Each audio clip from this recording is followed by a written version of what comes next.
कुछ जगह दिन में खंडहर होती है, लेकिन रात में वो जगह जिंदा हो जाती है। बिहार के भागलपुर में एक ऐसी ही जगह है, विक्रमशिला विश्वविद्यालय।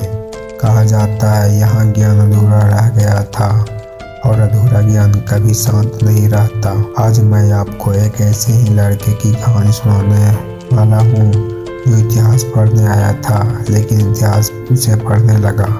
तो वीडियो को आखिर तक देखना, क्योंकि जो वहाँ हुआ वो आज भी विक्रमशिला में मौजूद है। रवि दिल्ली से आया हुआ एक रिसर्चर स्कॉलर था। उसे पुरानी सभ्यताओं में बहुत दिलचस्पी थी, खासतौर पर उन जगहों में जहाँ इतिहास अधूरा रह गया था। विक्रमशिला उसी में से एक थी।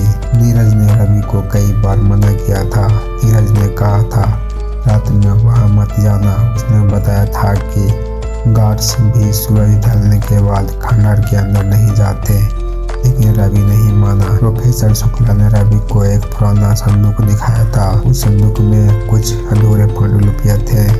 पांडुलिपि में लिखा था, जो ज्ञान पूरा नहीं हुआ वो वहीं कैद है।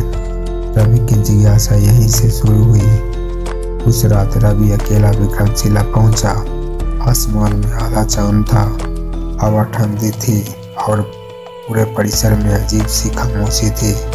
उसने टॉर्च चलाई और खंडहर के अंदर कदम रखा। तभी उसे लगा ऐसे कोई उसे पीछे चल रहा हो। रवि रुका, पीछे मुड़ा, वहाँ कोई नहीं था।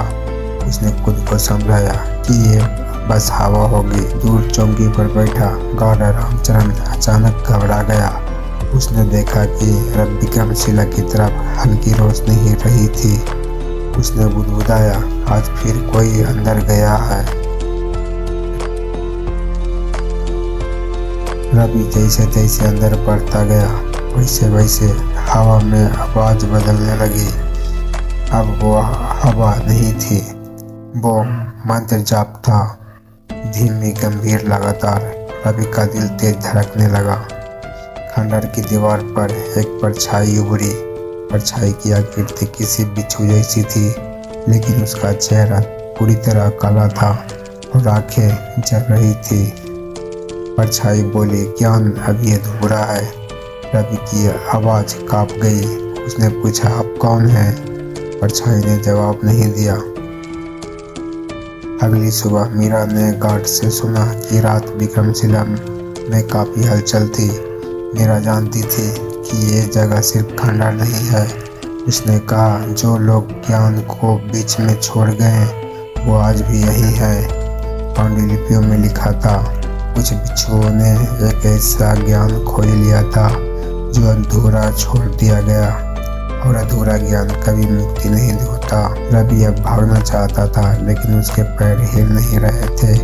परछाई फिर बोली, जो आया है वो पूरा करेगा। एक तेज हवा चली, टॉर्च जमीन पर गिर गई और फिर सन्नाटा। सुबह घर पहुंचा, रवि नहीं मिला, बस उसकी टॉर्च पड़ी थी और खंडहर की दीवार पर